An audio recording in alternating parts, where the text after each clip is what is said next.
Good morning. हमने last lecture में transformer की हानियां पढ़ रहे थे और उसमें शायद तक हमने हिस्ट्रेसिस हानि के बारे में ही पढ़ा है। केवल हिस्ट्रेसिस हानि के बारे में तीन इंपॉर्टेंट पॉइंट्स थे, ठीक है। और तीन इंपॉर्टेंट पॉइंट ये थे। सबसे पहली बात कि आपके पास जो हिस्ट्रेसिस हानि जो होती है वो के नीटा इंटू बी की घात 1.6 इंटू एफ इंटू वी होती है। यदि मान लो कोई ट्रांसफॉर्मर है, आवृत्ति कम है तो आकार क्या होगा? बड़ा। यदि ट्रांसफॉर्मर की क्षमता ज्यादा तो आकार भी क्या है? ज्यादा। और तीसरा आपने देखा, यदि विद्युत वाहक बल नियत है तो यदि विद्युत वाहक बल नियत है तो हिस्ट्रेसिस हानि आवर्ती के व्युत्क्रमानुपाती होती है। क्लियर? ये तीन पॉइंट लिखे थे। ओके, आज हम अब उसके आगे लिखना प्रारंभ करते हैं, आगे पढ़ते हैं।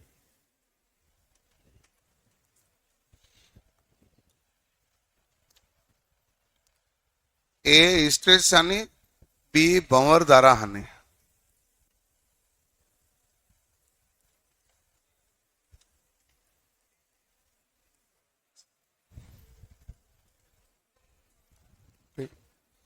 भंवर धारा हानि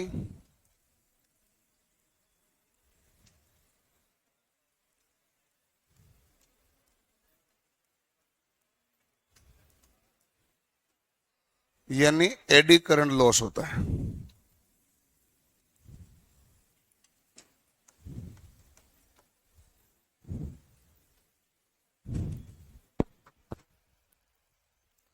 भंवर धारा हानि यानी एडी करंट लॉस। भंवर धारा हानि क्यों होती है? चुंबकीय कोर को काटने के कारण होने वाली हानि कौन सी कहलाएगी? भंवर धारा। ये जो कोर है, कोर को काटे जाए तो ठोस कोर है तो काटोगे तो उसमें क्या उत्पन्न होगी? ज्यादा। इसलिए इसने कहा कि भाई कोर है तो ठोस मत बनाओ, तो कोर है जो पतली पतली पत्तियों को लेमिनेटेड करके बनाओ, जिससे क्या एक का प्रभाव दूसरे पर नहीं जाए, इसलिए उसमें क्या उत्पन्न करेगा? कम। ठीक है।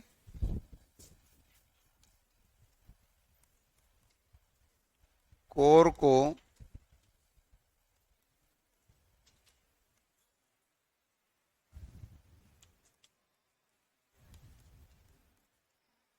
चुंबकीय फ्लक्स द्वारा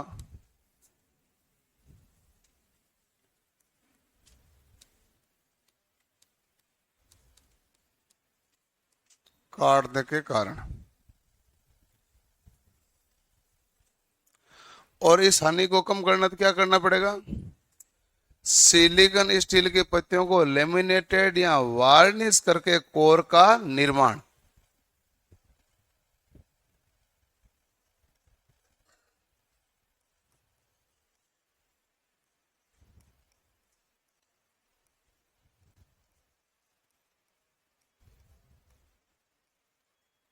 इस हानि को कम करने के लिए क्या करना पड़ेगा भाई?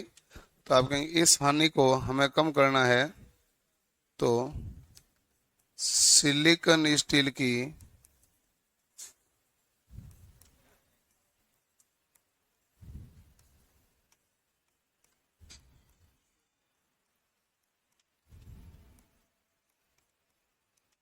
पत्तियों को लेमिनेटेड करके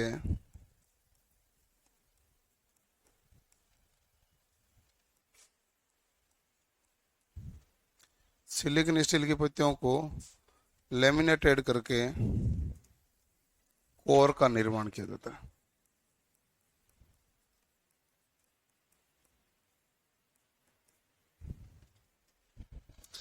इसके लिए जो पत्तियां होती है तो पत्तियों की मोटाई कितनी रखी जाती है?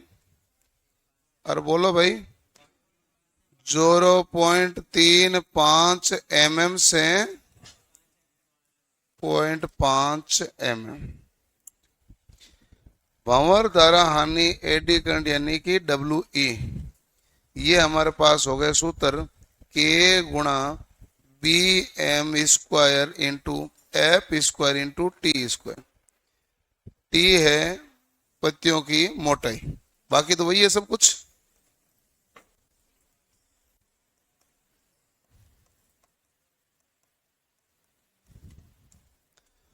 तो के गुणा बी स्क्वायर गुणा F square into T square.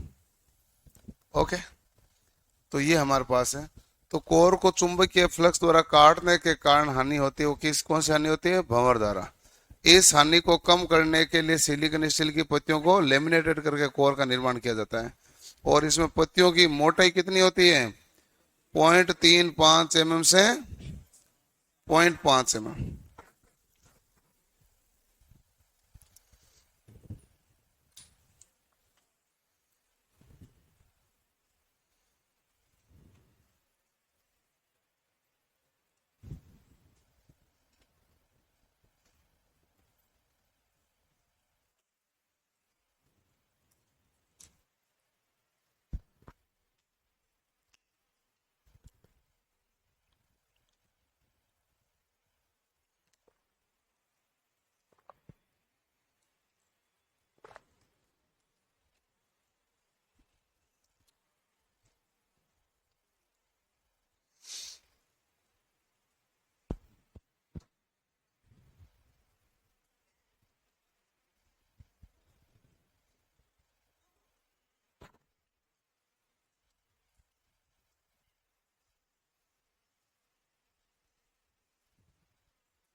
ये हमारे पास है K into B square into F square into T square.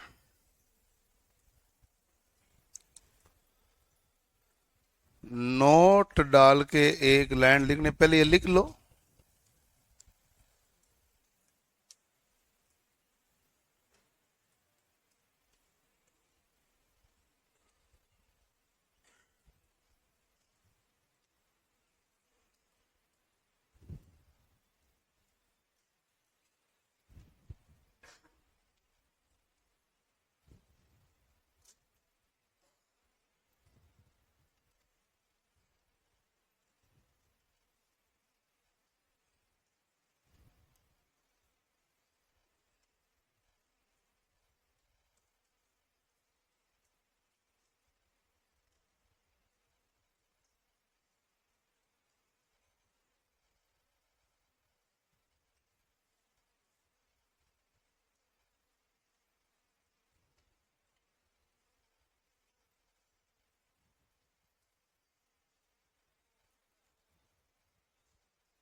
हो गया?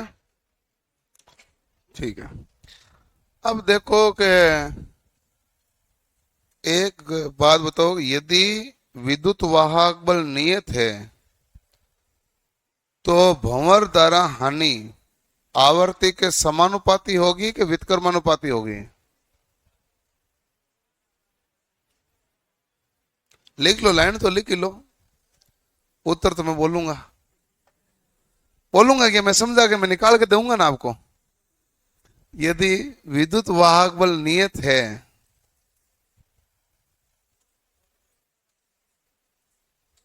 हाँ नोट में लिखना, यदि विद्युत वाहक बल नियत है तो भंवर द्वारा हानि,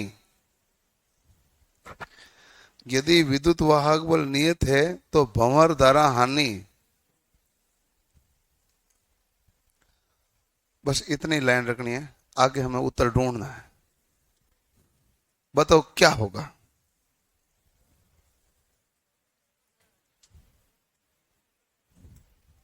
समानुपाती? व्युत्क्रमानुपाती ये निर्भर ही नहीं करता। आपको मैं कोई अलग चीज नहीं बताऊंगा, जो आपको मैंने कल पढ़ाया वही मैं बताऊंगा। अच्छे सवाल तो यही होते हैं। आप सोचो, इसमें अच्छे सवाल क्या, ये कोई सूत्र थोड़ी ना पूछता वो। अच्छे सवाल जो नोट डाले गए वो हर एक सवाल पूछा गया है, और हर एक सवाल अच्छा होता है। सवाल कंपटीशन में वो हर एक सवाल अच्छा होता है जिसके बारे में आपको लगता है ए होना चाहिए, नहीं लग याद आ रहा है बी होना चाहिए, पता चले उत्तर तो सी निकल रहा है, वो सब सवाल अच्छे होते हैं। सवाल कोई बहुत ज्यादा हार्ड करना अच्छा थोड़ी है, जो किसी से हिले ही नहीं वो अच्छा थोड़ी, वो अच्छा नहीं है। जिसमें उसको बंदे को लगे कि पढ़ा हुआ तो है, आ तो रहा है, थोड़ा सा स्लिप हो रहा है, वही सवाल सब अच्छे हैं। तो आपने ये देखा था ई समानुपाती फाई एफ एन, देखा ना भाई। आपने ये भी देखा था फाई समानुपाती क्या हो गया, बी गुणा ए गुणा एफ गुणा एन। इससे आपने ये देखा था बी समानुपाती क्या हो गया, 1/f। यदि बी समानुपाती 1/f है तो बताइए, यहां पर मैं भंवर द्वारा हानि करूंगा समानुपाती बी स्क्वायर क्या होगा, 1/f²। ये ऊपर क्या आ गया, f²। f² से f² क्या हो गया। तो बताओ, यदि विद्युत वाहक बल नियत है तो भंवर द्वारा हानि आवर्ती पर निर्भर नहीं करता। लिखो, आवर्ती पर निर्भर नहीं करता। तो भंवर द्वारा हानि आवर्ती पर निर्भर नहीं करती।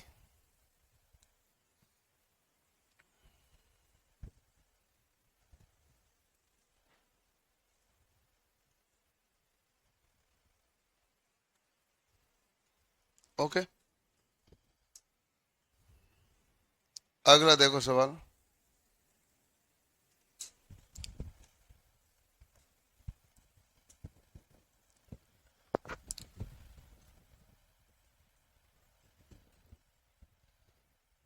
ओ सॉरी, हमने 1 नंबर पॉइंट तो पढ़ लिया था ना, जो लो हानि थी। दूसरी नंबर है हमारे पास ताम्र हानि।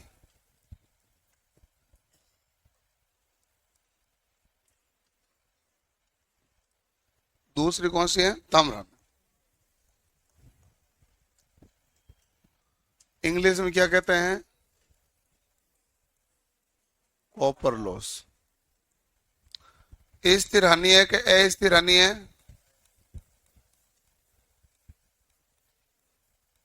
अस्थिर हानि है। अस्थिर हानि है तो लोड पर निर्भर करती है कि नहीं करती है, लोड पर निर्भर करती है।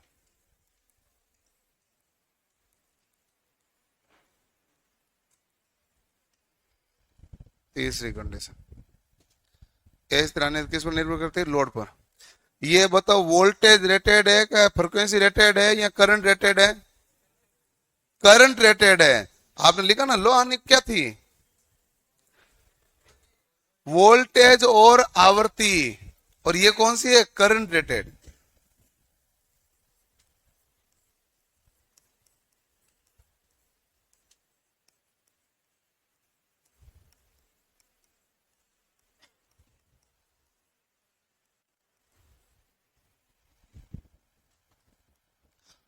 ये अस्थिर हानि है, लोड पर निर्भर करती है। ये हानि हमारे पास क्या होती है, करंट रेटेड।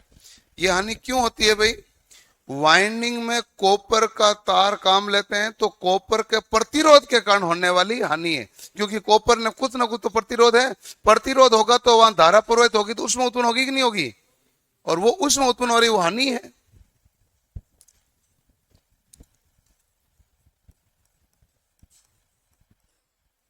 ट्रांसफॉर्मर की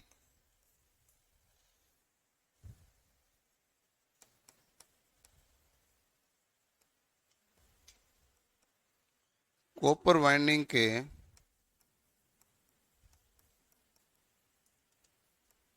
प्रतिरोध के कारण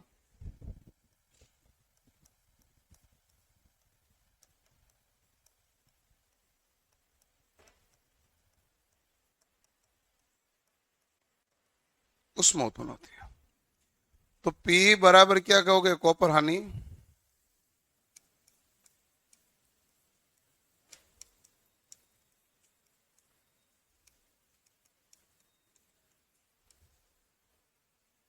आई स्क्वायर आर।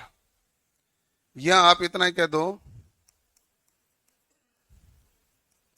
कॉपर हानि है समानुपाती लोड का स्क्वायर। लोड मतलब धारा ही तो है, समानुपाती किसका है?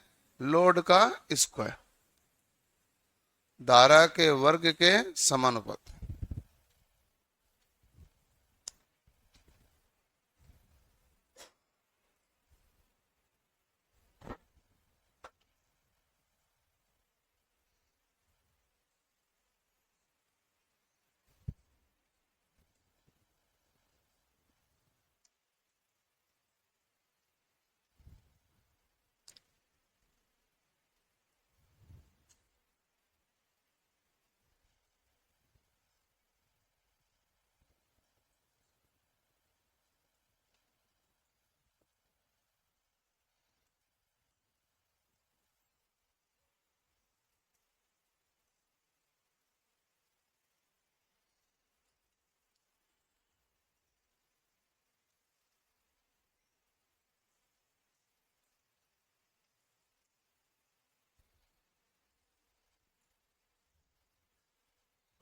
लिख लिया भाई।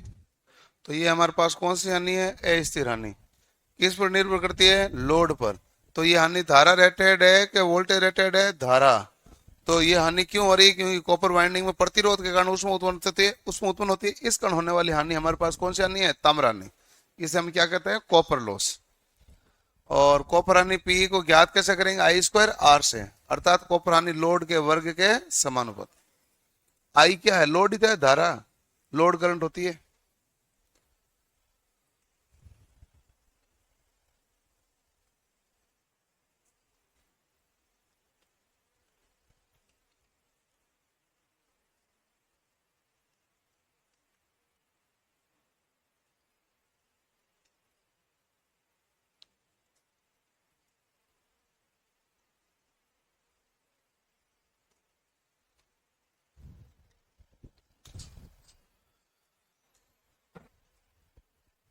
ओके,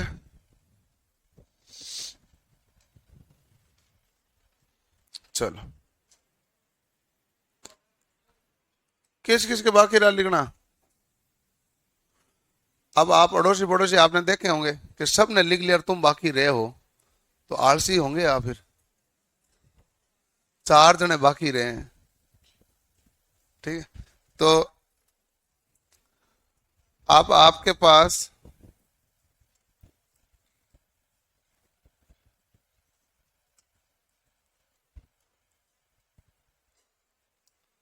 कुल हानि क्या होती है? तो आप कहेंगे कुल हानि होगी भाई, आवाज मत करो, लोहा हानि प्लस ताम्र हानि। कुल हानि क्या होगी भाई? लोहा हानि प्लस ताम्र हानि, ठीक है। यदि मैं कहूं इसमें कि हमें ट्रांसफॉर्मर की दक्षता के बारे में बात कर रहे हैं,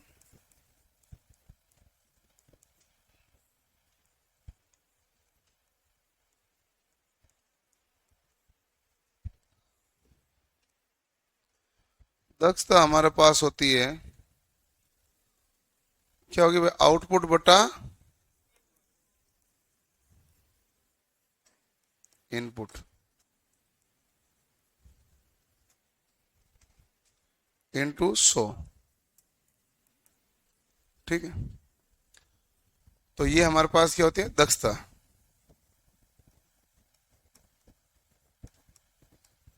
इस दक्षता में एक कंडीशन आती है, अधिकतम दक्षता कब होगी? जब आप कहेंगे जो हमारे पास अस्थिर हानि है स्थिर हानि के बराबर हो जाए। अस्थिर हानि और स्थिर हानि दोनों बराबर हो जाए तो दक्षता क्या आएगी? अधिकतम। क्योंकि यदि मान लो अस्थिर हानि और ही कम होगी तो लोड भी तो कम ले रही है, लोड ज्यादा ले रही, हानि बढ़ रही, लेकिन दक्षता अधिकतम कहां प्राप्त होती है? जहां पर दोनों हानि क्या हो जाए? बराबर। और यहाँ अस्थिर हानि कौन सी होती है? ताम्र हानि। और स्थिर हानि कौन सी होती है? लोहा हानि। यानी ताम्र हानि बराबर क्या हो जाए? लोहा हानि। एक और कंडीशन,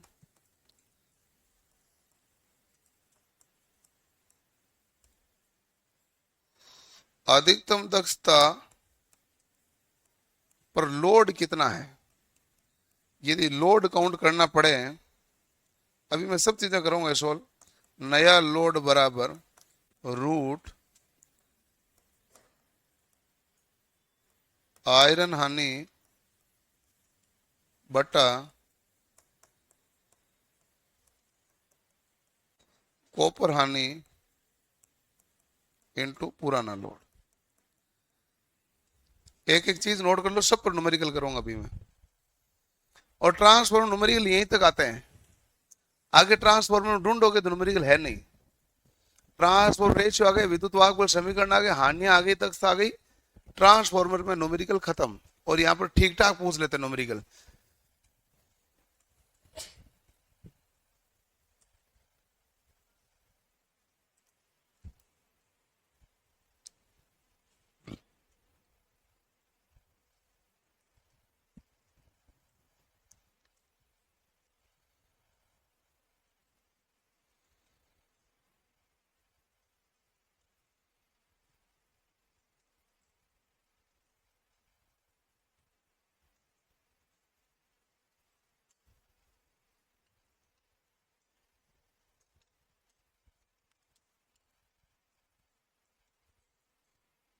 आगे आ जाना, तो इधर आ जा, उधर चला जा। मैंने आपको हमेशा कहा आगे हमेशा सीट रहती है।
लिख लिया भाई।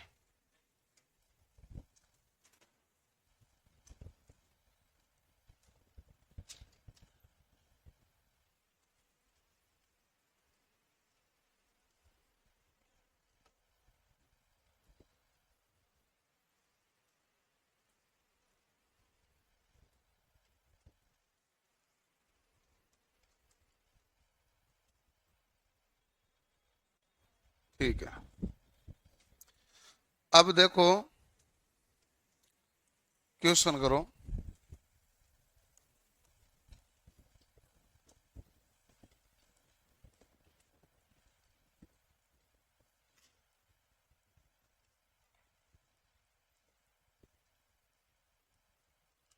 फुल लोड पर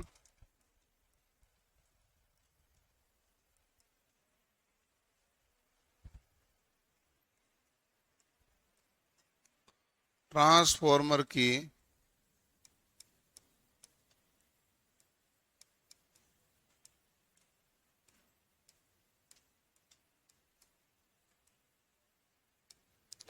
कॉपर हानि 6400 वाट है। फुल लोड पर ट्रांसफॉर्मर की कॉपर हानि 6400 वाट है, तो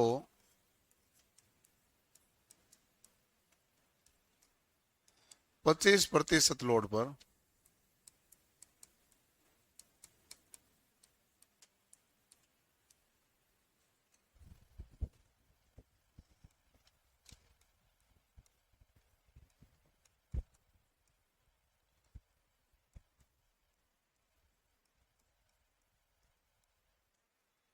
कॉपर हानि ज्ञात करो।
सोलह सौ।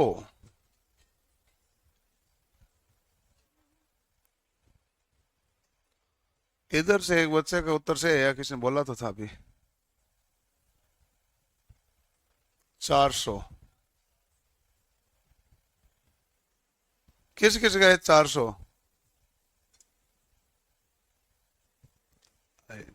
400 उत्तर है।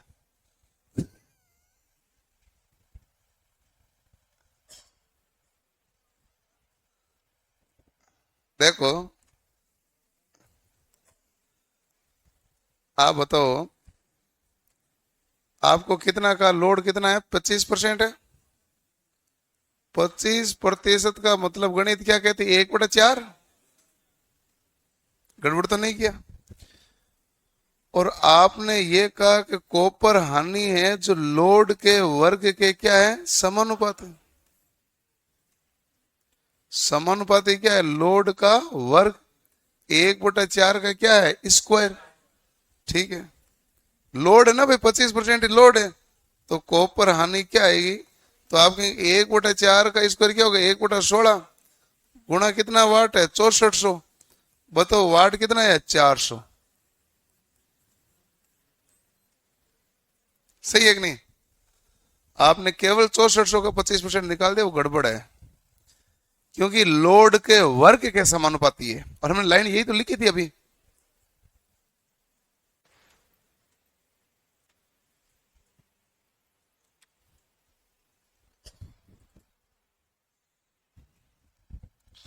लोड के वर्ग के समानुपाती।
हो गया? ठीक है।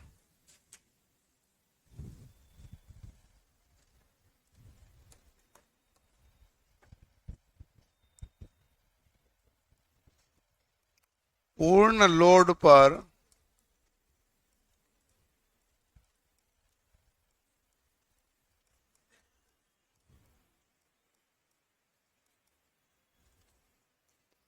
एक ट्रांसफॉर्मर की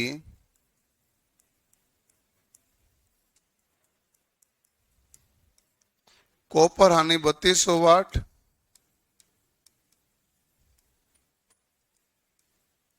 तथा लोहा हानि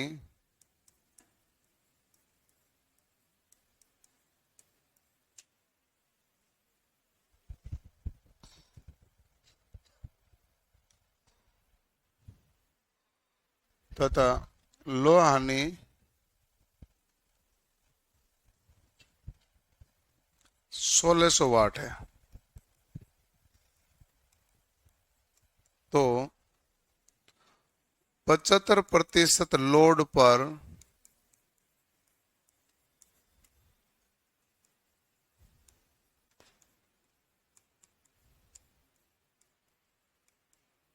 कुल हानि ज्ञात करो। सही बात है।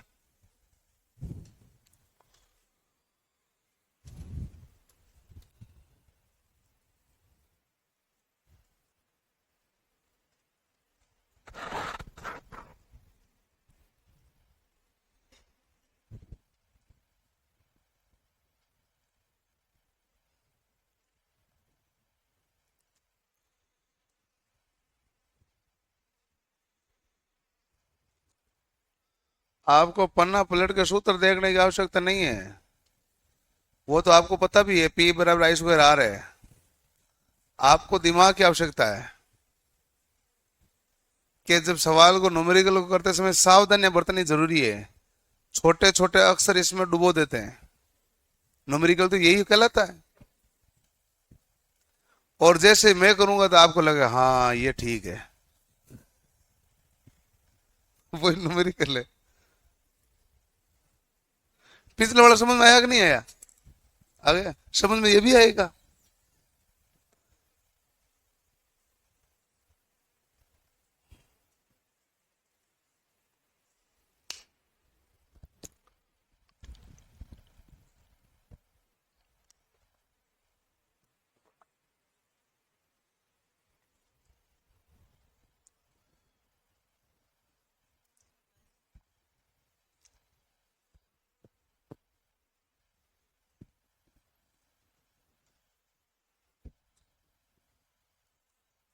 सत्ताईस सौ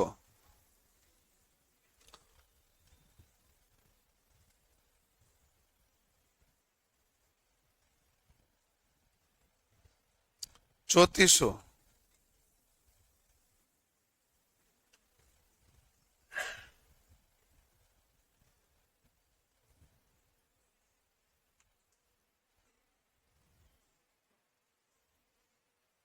हो गया कितना? 3400 या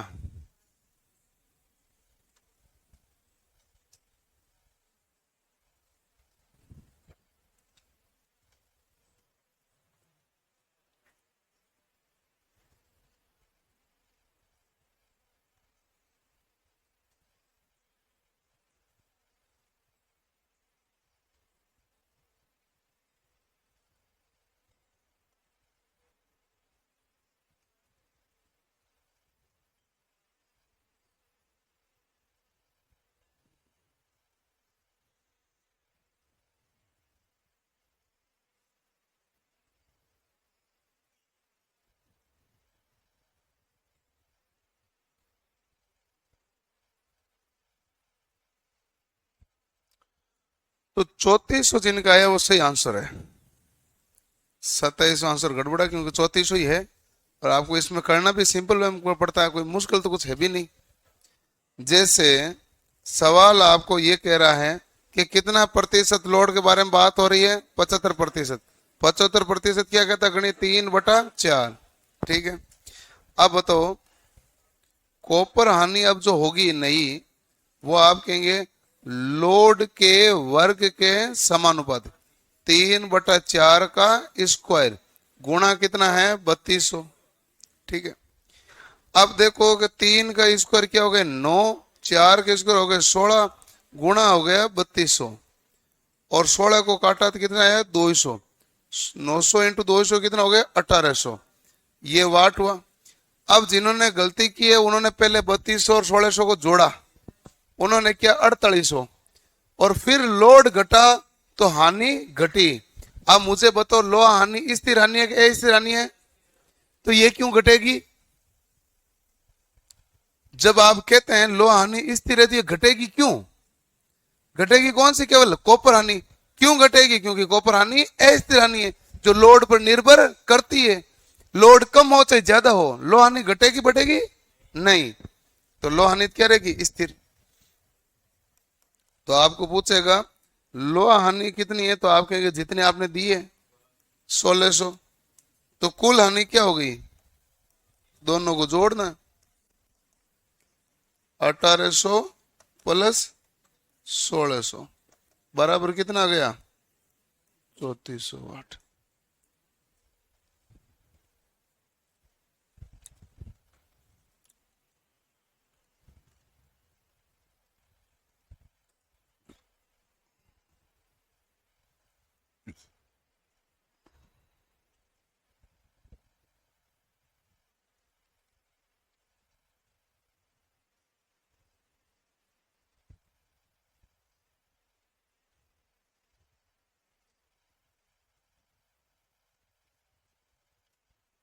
लॉजिक तो इतना ही लगाना, बाकी ये तो सेम का सेम है। इस पूरे केस में इतना सा लॉजिक लगाना है कि लोहा हानि लोड पर निर्भर नहीं करती, वो सदैव क्या होती है? स्थिर। और आपने कॉपी में लिख रखा है स्थिर है, मान नियत रहता है, लोड पर प्रभाव निर्भर नहीं करती है, तो वही तो लागू करना है।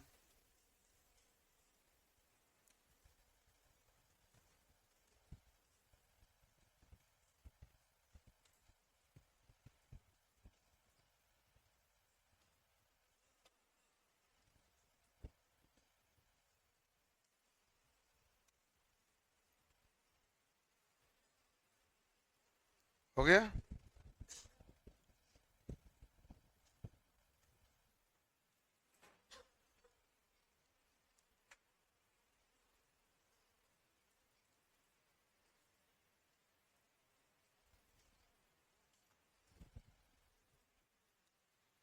एक और सवाल लिखो।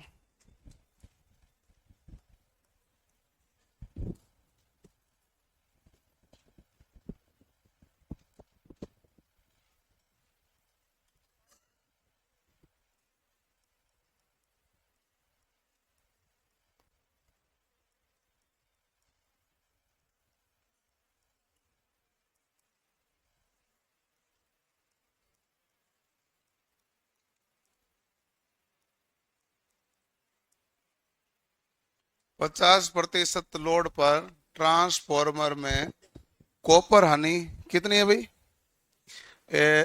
50 लोड पर कॉपर हानि कोई आंकड़ा लिख दें, 800 वाट लिख देते हैं। 800 वाट है तो पूर्ण लोड पर कॉपर हानि ज्ञात करो।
कितना है? 200।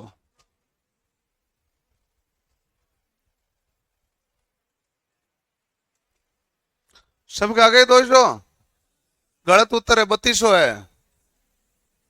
यही तो नहीं देख रहे हो, मैं हर बार सवाल दे रहा हूं, छोटा मोटा तो चेंज करूंगा ना। पता नहीं क्या सोचते हो। आपको क्या लगता है मैं गुणा कराना आया हूं इधर? जो मैंने पहले वाला सवाल दिया वैसे मैं वापस नया कराऊंगा। मैं हर सवाल दूंगा उसमें हल्का सा सोचना पड़ेगा, आपका उत्तर आ जाएगा। नहीं सोचो तो नहीं आए। हमेशा मैं पूर्ण लोड देख के 50% लोड, 25% लोड, 75% लोड का पूछता हूं। अब की बार 50% लोड पर तो दिया है और पूर्ण लोड पर पूछा है। 50% से आपने पूर्ण लोड किया तो कितना प्रतिशत हुआ? 100। अब की बार बताओ कितने गुणा हुआ? 2। अब की बार कितना गुणा हुआ? बस यही तो नहीं समझ रहे हो तुम। इतनी तो छोटी चीज होती है, बाकी आपको क्या लगता है ये कोई बहुत बड़ी चीज है? आपको बेसिक नॉलेज चाहिए, मांगता है।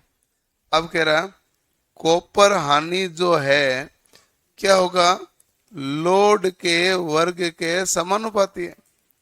तो लोड का स्क्वायर इंटू क्या हो गया भाई? 800 वाट। लोड का स्क्वायर, लोड कितना? 2 का स्क्वायर इंटू कितना हो गया? 800 बराबर क्या हो गया? 3200। आपका उत्तर कब सही होता? यदि मैं कहता पूर्ण लोड पर 800 वाट है, 50% पे तुम बताओ। मैंने कहा 50% पे 800 वाट है, 100% लोड पर तुम बताओ। सवाल उल्टा है कि नहीं है?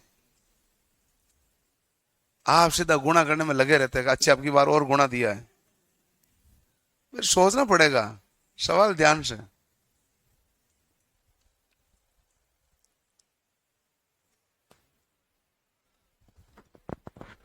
टेक्निकल इतनी तो सोचेगी, इतनी नहीं सोचेगी क्या? अब ये थोड़ी आप जैसा पढ़ के गए वैसे ही आया है।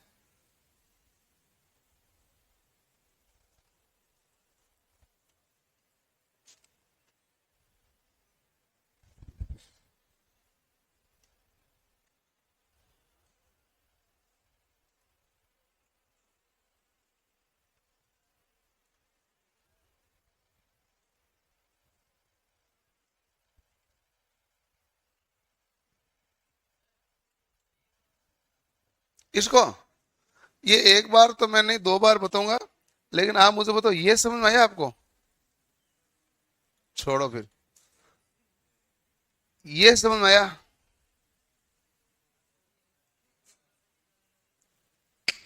ये समझ में आया? तो उधर 2 बार से कोई लेना देना है ही नहीं ना। लेना देना इतर है। पहला सवाल तो यही था ना। तो सबसे पहला हम कहते हैं कि जो हानि होती है कॉपर हानि, किसके समानुपाती होती है भाई? लोड के वर्ग के। यही कहते हैं, ठीक है। फुल लोड का मतलब है 100% लोड। हमेशा फुल लोड का मतलब क्या है? 100%। अब देखो 100% के मुकाबले में 25% किया तो कितना आया? 1/4। यहां वैसे भी कर दो कि पहले लोड कितना था? 100%। अब कितना हो रहा है? 25%। बताओ कितना होगा? तो आप कहेंगे गुणा करेंगे 1/4 से। 100 को 1/4 से गुणा करो, क्या देगा? 25। ठीक है। अब लोड हमारे पास क्या हो गया? 1/4 हुआ कि नहीं हुआ? तो आप कहेंगे हानि होगी 1/4 का वर्ग इंटू हानि, पहले पहले हानि कितनी है? 6400। तो 1/16 गुणा 6400 हो गया, बराबर कितना है? 400। ये जो लॉजिक है, यही लॉजिक उस सवाल में जो पहले में है वही उसमें। आपने मिस्टेक क्या की? आप सीधे प्रतिशत पे गए। आपने कहा किधर दिया हुआ? बाढ़ में गया। प्रतिशत कितना दिया हुआ वहां पे आओ। यहां पर पूर्ण लोड पर दिया है, 25% पे पूछा है, और इस सवाल में 50% पे दिया है, पूर्ण लोड पर पूछा है। समझ गए? तो ये चेंज है, बाकी कोई चेंज नहीं। यदि मैं पूर्ण लोड पर देता, 50% पे पूछता, तो आपका आंसर 200 ही होता। और वो मैं क्यों देता था? वो तो आपको आता भी है। एक साथ नहीं बोले सब 200, तभी तो उत्तर चेंज आए। छोटा सा लॉजिक होता है, कोई भी न्यूमेरिकल या कैलकुलेशन, छोटा सा लॉजिक आएगा, उस लॉजिक को कैच करोगे तो न्यूमेरिकल सही बन जाएगा। चीजें लगभग आपको उसमें आती है, लेकिन वो हवा में आ जाते हैं आप। आपको लगता है ये तो आसान है, अच्छा गणित है, फिर पता चलता है तो ट्रांसफॉर्मर ही। इधर नहीं करना ऐसे, है ना। लिख लिया।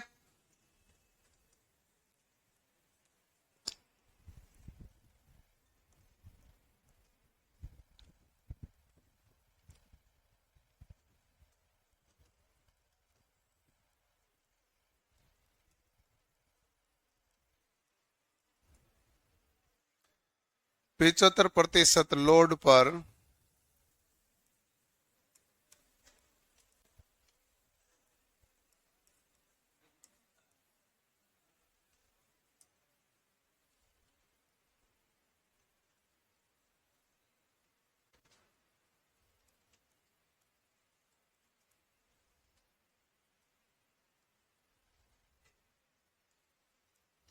तथा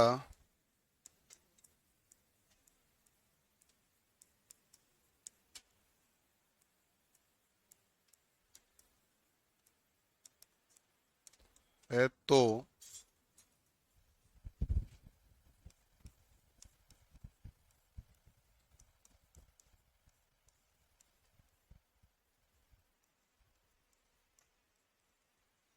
किस लोड पर दक्षता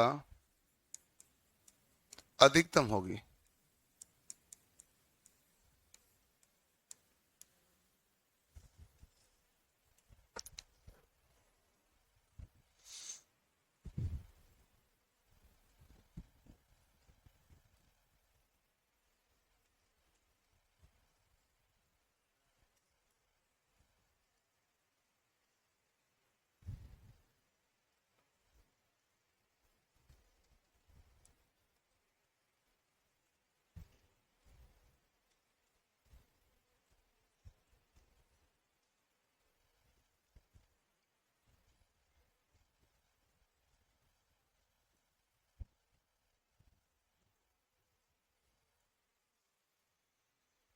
आपको एक मैंने डायरेक्ट सूत्र लिखा रखा, नया लोड अधिकतम दक्षता पर लिखा रखा, नया लोड बराबर रूट आयरन हानि बटा कॉपर हानि इंटू पुराना लोड। आप उससे सोल्व कर लीजिए। यदि आप में से किसी को ये लगेगा ये सूत्र कैसा आया, इसको बहुत ज्यादा डिटेल में करो तो मैं आपको निकाल के इस बेसिक लॉजिक से दे दूंगा। जैसे मैंने 3 न्यूमेरिकल करे ना, उस लॉजिक से वो निकल भी जाएगा।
सिक्सटी 6.66%।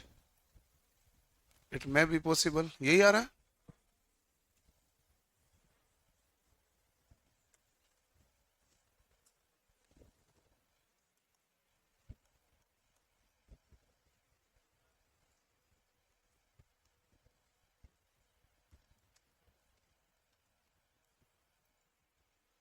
नया लोड बराबर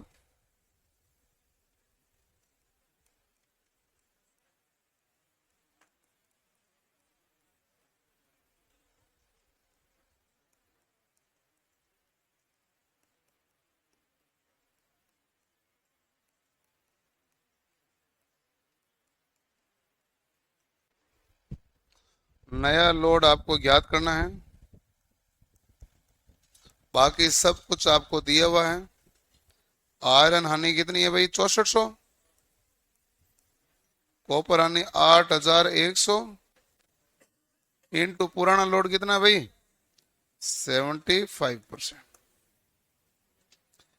6400 का वर्गमूल कितना हो गया? 80 बट्टा 90 गुणा 75% है 3/4। 3/4 क्यों? 75% ही निकालना मुझे वैसे भी, फिर मैं वापस प्रतिशत बदलूंगा। इससे अच्छा है ना प्रतिशत निकाल दूं, नया लोड है प्रतिशत में आ जाएगा, क्यों चेंज करूं मैं? 15 से काटा तो 5 बार, 15 से काटा तो 6 बार, 8×5 = 40, 400/6 यानी 200/3 प्रतिशत ये 66.66%।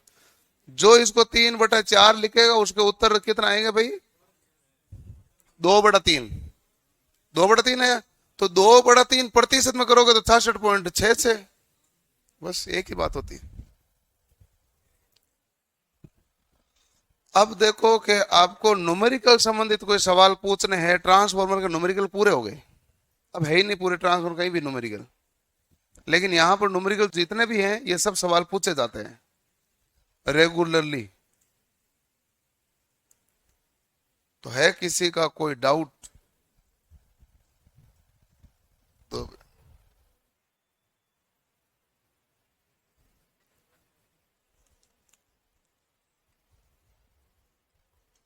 अच्छा, किसी की संचालक बैटरी का विद्युत वाहक 12 वोल्ट है। यदि बैटरी का आंतरिक प्रतिरोध 0.4 है तो बैटरी से ली जाने वाली धारा कितनी होगी?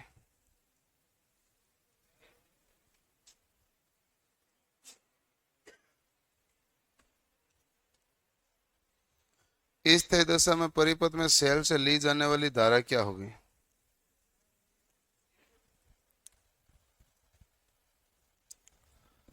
कर लिया भाई? दो सवाल है, मैं दोनों करवा देता हूं, ध्यान से देखना भाई।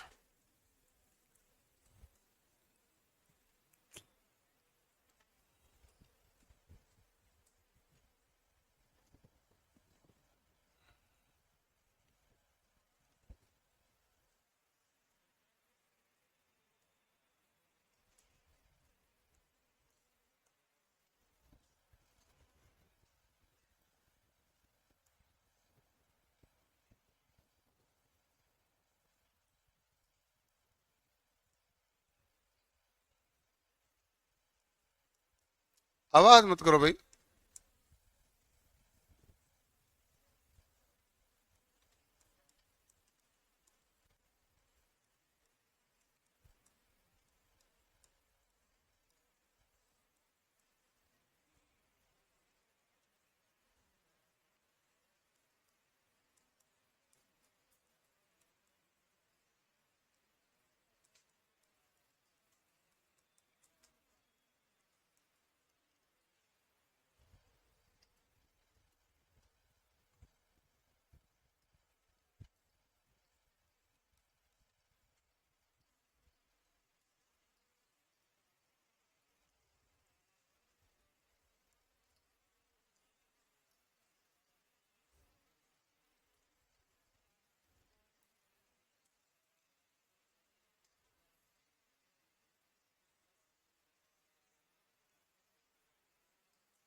ये वैल्यू परीक्षा में आई हुई थी कि आपने खुद ने लिखी?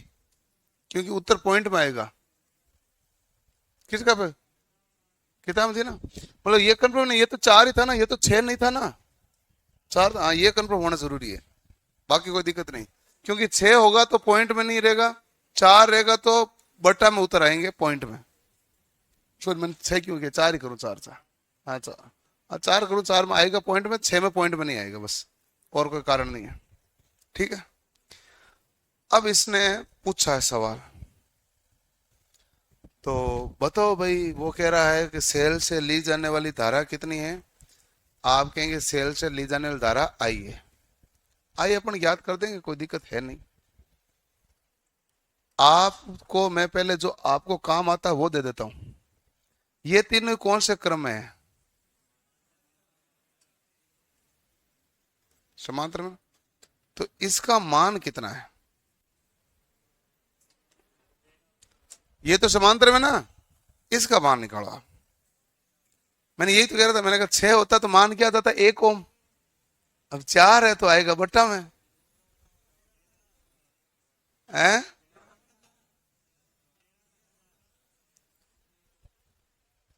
12/13, 13/12, 12/13 आएगा।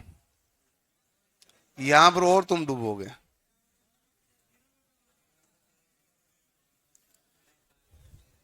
13/12 आ रहा है क्या? अरे 12/13 यार, वापस उल्टा करना होता। 1/RT था वो, 13/12 जो आया है। चेक तो करो।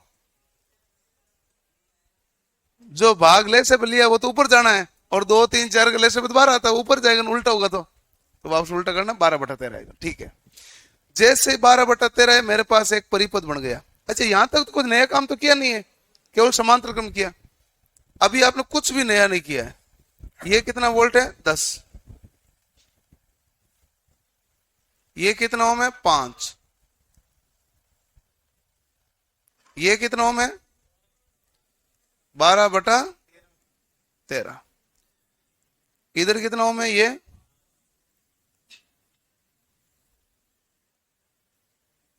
ये मैंने ओपन ही रख दिया। अब होगा ओपन क्यों रहा? अब आओ यहां पर एक लॉजिक। हमने पढ़ा था XC। XC बराबर क्या था? 1/2πfc। और DC परिपथ होता है तो आवर्ती कितनी होती है? 0। और आवर्ती 0 है तो नीचे 0 आएगा तो 1/0 क्या बन जाएगा? अनंत।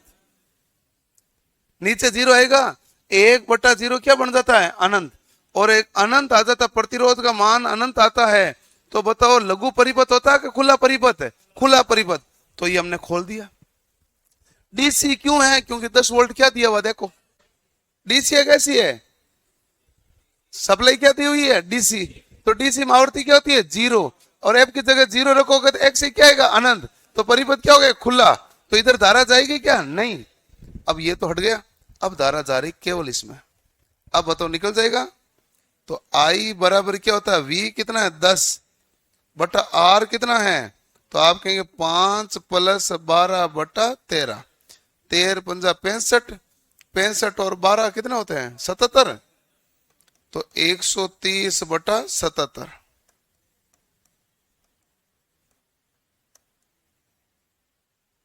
यही था। तो इसमें लॉजिक क्या? केवल एक लगा और एक हुई बड़ी कैलकुलेशन। ये तो है कैलकुलेशन जो सावधानी वाली, ज्यादा वाली। ठीक है, लॉजिक केवल ये है कि हमारे पास सप्लाई कौन सी दी है? डीसी। और डीसी में आवृत्ति क्या होती है? 0। और एफ की जगह 0 रखोगे तो ये क्या होता है? अनंत। परिपथ को आप देखोगे तो आपको लगेगा इसका करना क्या है। जब लगे ना इसका करना क्या, कुछ हो नहीं रहा, तो इसका मतलब कुछ ना कुछ इसका अलग ही होगा। तो हो गया बस। नोट कर लो, अच्छा सवाल है। कहीं पर भी लिख लेना, डाउट सेशन नाम से जो भी। देखो मैं बोर्ड पे यदि डाउट लिखूंगा तो अच्छा सवाल ही लिखूंगा वैसे भी। और आपको भी इतने टाइम से पढ़ते पढ़ते मेरा बिहेवियर पता चल गया, अच्छा सवाल होगा तो ही ठीक है भेजना है, नहीं तो भेजना नहीं है। कि बहुत आसान करके ही करोगे। एक सवाल इनका है, मैं सवाल वो लिखूंगा नहीं क्योंकि ऐसा उस सवाल में कुछ है नहीं। मैं बोल रहा हूं, ध्यान से सुनना आप। अरे सुनना है ध्यान से, मतलब सुनना है। किसी बम की संचालक बैटरी का विद्युत वाहक बल 12 वोल्ट है। इसका मतलब है मुझे जो बैटरी के बम में जो बैटरी लगाई गई है उसका वोल्टेज कितना है? 12 वोल्ट। ठीक है, बैटरी का आंतरिक प्रतिरोध 0.4 ओम है। बैटरी का आंतरिक प्रतिरोध कितना दिया? 0.4 ओम। बैटरी से ली जाने वाली धारा क्या होगी? इसके अलावा इसने कुछ नहीं दिया मुझे। कुछ दिया क्या? नहीं। तो मेरे पास एक वोल्टेज है, एक प्रतिरोध है, मैं सीधा भाग ही तो दूंगा। तो 12 में 0.4 का दिया भाग, तो 12 में 0.4 का भाग दिया तो 120 में 4 का भाग, तो 30 एम्पियर आ गया। इसमें गड़बड़ था क्या? 30 एम्पियर नहीं है तो कुछ वैल्यू दो और कोई बाह्य लोड दो। जब तक बाह्य लोड नहीं दे रहे हो, एक बैटरी दे रहे हो और बैटरी का विद्युत वाहक बल दिया 12 वोल्ट, बैटरी का आंतरिक प्रतिरोधी 0.4 ओम दिया, तो धारा क्या होगी? आई बराबर तो वी बटा आर है। इस गलत में कुछ बनता भी नहीं है। तो 12 बटा 0.4 बराबर 30 एम्पियर। इसके अलावा किसी का कोई सवाल है?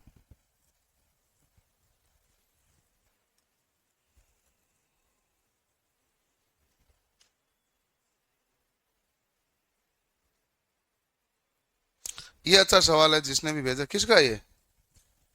शाबाश।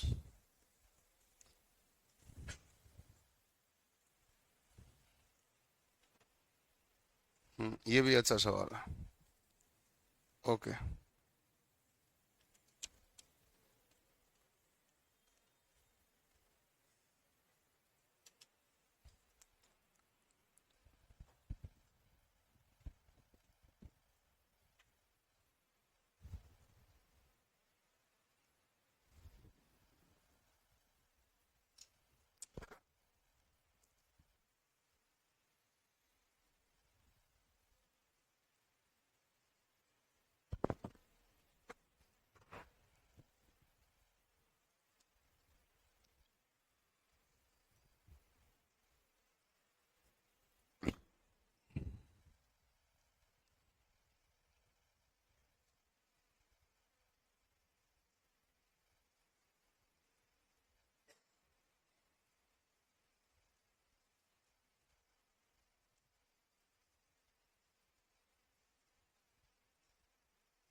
ऐसी धारा दी जाए तो तू बता क्या करते हैं?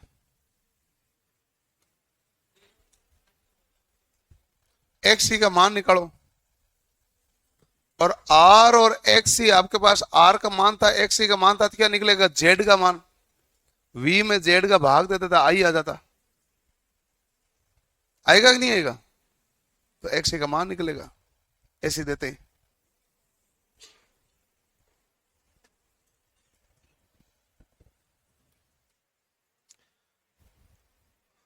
तुम तो वो वाले हो रहे, मैं बताऊं क्या है। जैसे मान लो कोई जैसे गांव में ना, गांव में कोई बीमार हो जाए तो बंदा इलाज कराने जाए तो वो कहेगा नहीं तुझे ऐसा नहीं, तुझे ना उन देवताओं के जाना चाहिए। ऐसा होता है ना। जैसे मान लो आप मकान बनाओगे तो वो आपने सब कुछ अच्छा किया, बहुत बढ़िया बनाया, फिर कहा नहीं नहीं नहीं, ओ ओ मुंडा अगलो चेहरो झच्चू नहीं है। इसमें आप ये करते ना तो ठीक हो जाता। सीढ़ियां पीछे की तरफ करते तो और ठीक रहता। ये सामने से चेहरा खिल जाता। तो तुम वो बड़े हो। जिंदगी में डाउट तेरा खुद का एक आना नहीं। इसके लिए आपको खुद को पढ़ना पड़ता घर पे। अब नहीं, मैं बताऊं, मैं सवाल करना मुझे खुशी होती है। मुझे मतलब चिढ़ उस चीज से होती है जो बंदा बिना सवाल के बैठा बैठा सोचे सर इसमें ये करो। मुझे उसमें चिढ़ भी है। तो जैसे मान लो ये जितने भी सवाल आ रहे हैं मैं सबके सवाल करा रहा हूँ, इसमें मुझे कोई दुख नहीं होता है। दुख होता है कोई पढ़ा पढ़ा इसको लगता है ना नहीं नहीं, अच्छा सर ये प्रतिरोध पैरेलल नहीं है, इसको सीरीज में कर दो। तो मुझे लगता है वो एक नंबर का आलसी है, बेफालतू का दिमाग लगा रहा है। जबकि सवाल करेगा तो उसको सब चीजें दिखेगी। ये रियलिटी है। अगला सवाल है, एक भाई बहुत अच्छा सवाल पूछा गया है और इसमें कुछ चेंज करवाना मत। फिर कहेगा नहीं सर इसकी जगह ये कर दो, ऐसा नहीं होना चाहिए ना।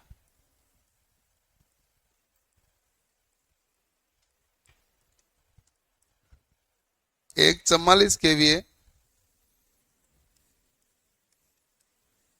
11,000 वोल्ट ओब्लिक 220 वोल्ट। परिणाम मित्र की सेकेंडरी में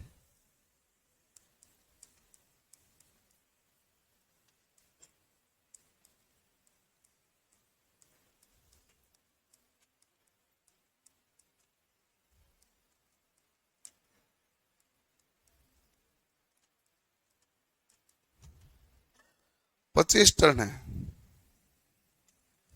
तो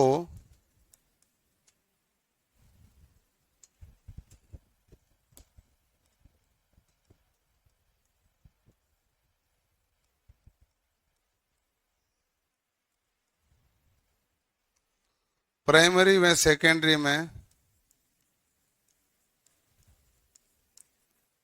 प्रवाहित विद्युत धारा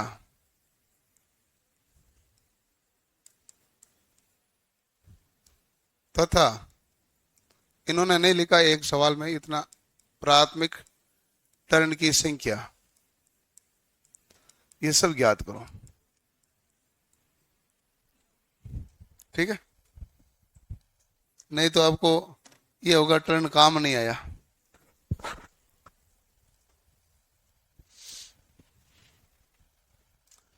पहला तो देखो, इस सवाल में आपको दिया हुआ P कितना दिया है, 44 kVA। यहां मैं 44,000 VA लिख दूं, वोल्ट और एम्पियर में आ जाएगा मान। ठीक है, और E1 है कितना है भाई, 11,000 वोल्ट। और E2 है वो कितना वोल्ट है, 220। आपको और दिया सेकेंडरी में चक्रों की संख्या दी है, कितनी दी है, 25। और पूछा क्या है, प्राथमिक सेकेंडरी व प्राथमिक में धारा, ये सब पूछी हुई, ये सब पूछा ना, नहीं करो। तो मैंने कहा सीधा सूत्र तो लग ही रहा था, लेकिन ट्रांसफर रेशियो भी लगे। तो देखो कि धारा वारा निकालने के लिए कोई माथा फोड़ी है नहीं, आपको क्यों लगे सवाल टप है, जबकि आपको पता है P बराबर तो V ही होता है। यानी E1 गुणा I1 कर दूं बराबर क्या कर दूं, E2 गुणा I2। ये तो मैंने उस दिन भी लिखा था। P है कितना, 44,000 है कि नहीं है। E1 का मान कितना है, 11,000 इंटू क्या है, I1। तो बताओ I1 कितना आएगा, 4। खत्म हो गया ना भाई। जब I1 4 आएगा तो I2 भी आ जाएगा आपके पास। तो आप कहेंगे P कितना है, 44,000 बराबर E2 कितना दिया है, 220 इंटू क्या है, I2। तो I2 क्या है, 220 को करो 2 और आगे क्या है, 0, ये एम्पियर। तो केवल इस में लॉजिक क्या है कि आपको पावर से निकालना है। P बराबर E1 इंटू I1, ये तो आपकी कॉपी मैंने लिखा है। P दे दिया, E1 दे दिया, तो I1 नहीं निकलेगा, क्या निकलेगा, I2 नहीं निकलेगा, निकलेगा, ये निकल गया। अब आप प्राथमिक टर्न की संख्या आप खुद ज्ञात कर लो।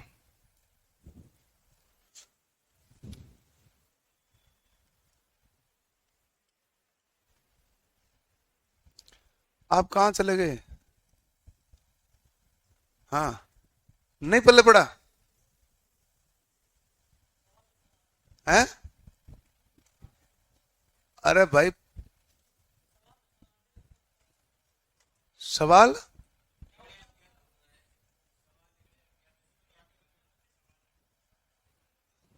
अच्छा मैं समझा रहा हूं तब तुम सवाल लिखेगा और फिर तू रुकेगा, मैं समझाऊंगा।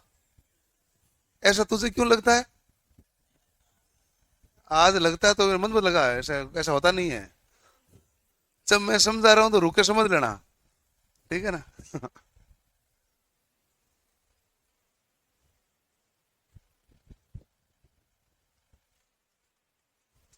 सिंपल सूत्र है, वही था P बराबर E गुणा I। अब इतना तो लॉजिक लगना ही पड़ेगा। एक टर्न की संख्या ज्ञात करने को आपको मैंने दिया है, वो आप ज्ञात करो।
ये तो मैं इसका करूंगा तो इसका तू खुद ही कर लेगा। एक ही तो बात है। लेकिन एक बात बताऊं आपको मैं, यदि 11,000 है तो 400 नहीं होना चाहिए, 440 होना चाहिए। लेकिन लिखा हुआ ऊपर नीचे है भले ही हो, बट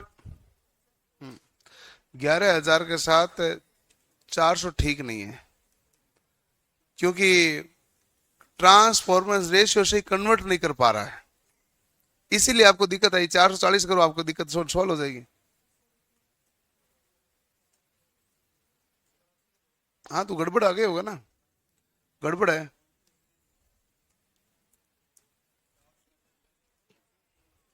तभी तो इसमें टर्न की संख्या क्या है कि आपके पॉइंट में निकल रही होगी।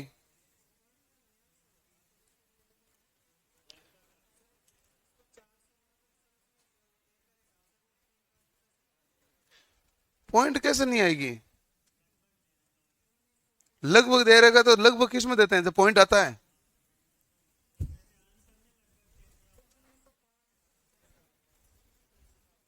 19 5 एग्जैक्ट नहीं आ रहा, पॉइंट में है।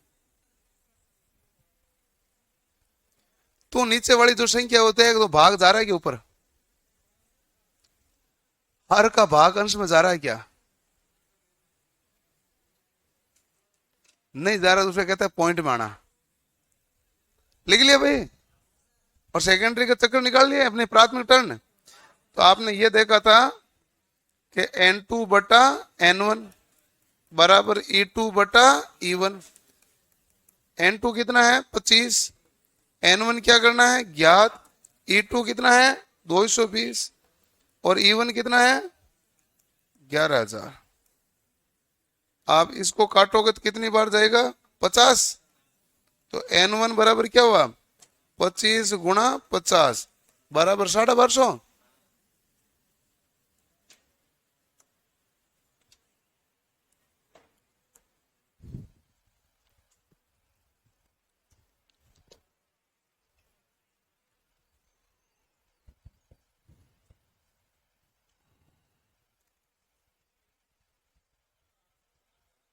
है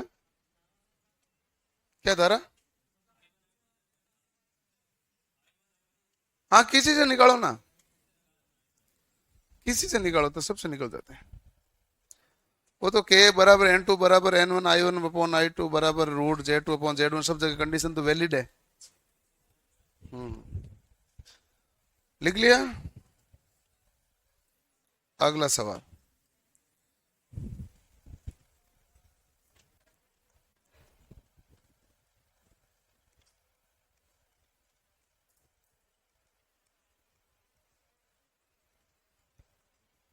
एक बैटरी को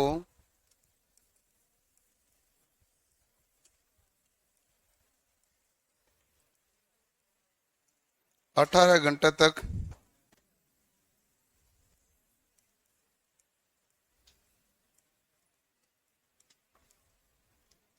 6 एम्पीयर की दर से आवेशित किया जाता है।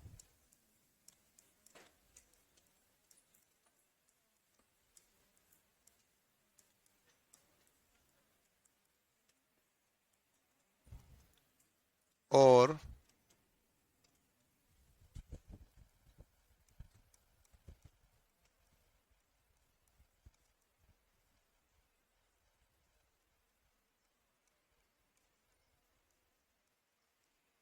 फिर 28 घंटे तक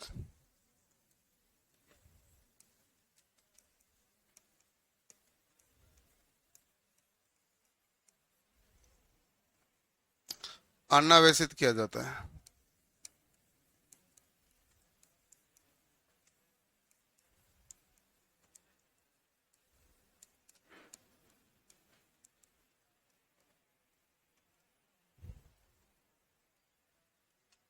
किया जाता है तो बैटरी की प्रतिशत एम्पीयर घंटा दक्षता ज्ञात करो। बैटरी की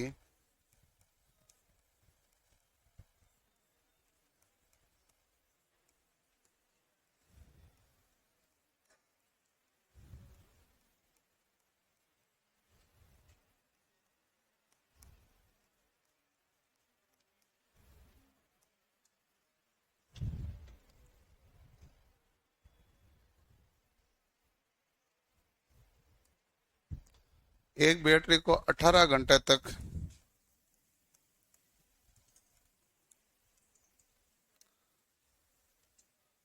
6 एम्पीयर की दर से आवेशित किया जाता है। फिर 28 घंटे तक 3.5 एम्पीयर की दर से अनावेशित किया जाता है। तो बैटरी की प्रतिशत एम्पीयर घंटा दक्षता ज्ञात करो। अच्छा सवाल है।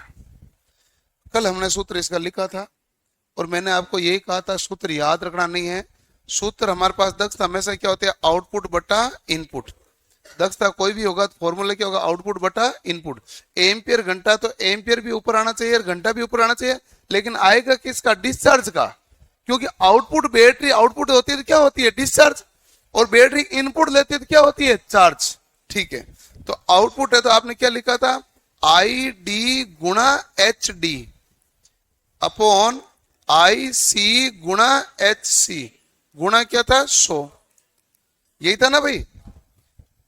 एम्पियर घंटा, देखो ये क्या देता है, धारा किस में आएगी, एम्पियर में, और समय किस में, ये रहा घंटे में, एच डी लिख दिया। और ऊपर आई डी एच डी क्यों लिखा, क्योंकि डिस्चार्ज है। आउटपुट हमेशा क्या होता है, डिस्चार्ज, और इनपुट हमेशा क्या होता है, चार्ज।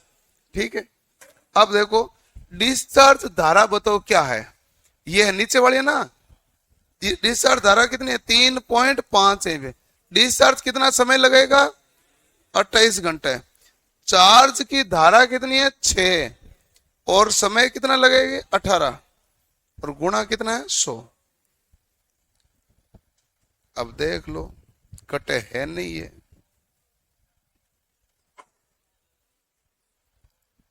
हाँ, पॉइंट हटाते हैं, इसमें कौन सा बड़ा काम है। कटे नहीं ना ये। 2 से काटा तो 9, और ये आया 3, और ये हो गया 7। ठीक है, अब देखो 7 पंजे 35, और 7 21 3 24, 245 हुए क्या।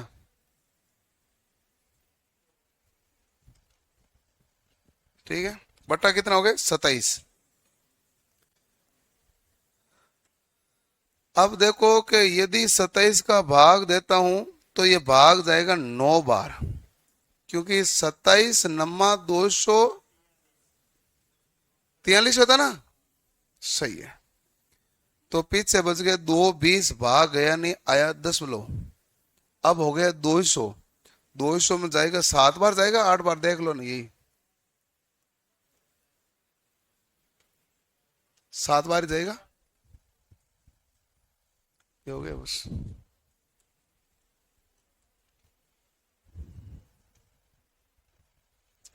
पहली बार 9 का भाग देते उत्तर मिल जाता है।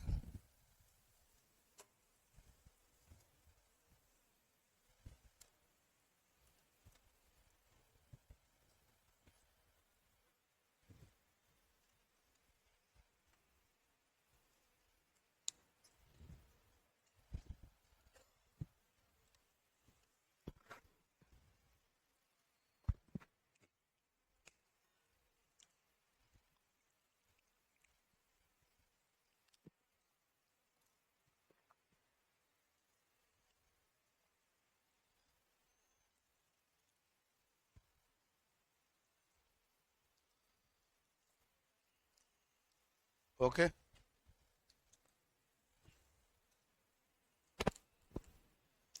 25 केवीए सिंगल फेज ट्रांसफार्मर के प्राथमिक स्तर में 250 चक्र, द्वितीयक में 40 चक्र है। प्राथमिक को 1500 वोल्ट 50 और सप्लाई से जोड़ा गया है। द्वितीय के वोल्टेज व करंट क्या होगा। ये किसका सवाल है, आपसे इसे द्वितीय का वोल्टेज नहीं निकला।